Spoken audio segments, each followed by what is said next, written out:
بسم اللہ الرحمن الرحیم۔ ماہ شعبان المعظم کی برکات سے غافل لوگ۔ حضرت اسامہ بن زید رضی اللہ تعالیٰ عنہ فرماتے ہیں کہ میں نے رسول اللہ صلی اللہ علیہ وآلہ وسلم سے عرض کیا، یا رسول اللہ صلی اللہ علیہ وآلہ وسلم، جس کثرت سے میں آپ کو شعبان المعظم میں روزے رکھتے دیکھتا ہوں، کسی اور مہینہ میں نہیں دیکھا۔ آپ صلی اللہ علیہ وآلہ وسلم نے ارشاد فرمایا، یہ ایسا مہینہ ہے جو رجب اور رمضان المبارک کے درمیان واقع ہے، اور لوگ عموماً اس مہینے کی برکات سے غافل ہے۔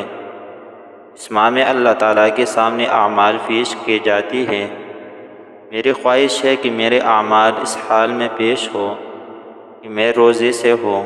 اللہ تعالیٰ ہم سب کو بھی ماہ شعبان میں بہترین عبادتوں کا توفیق عطا فرمائے۔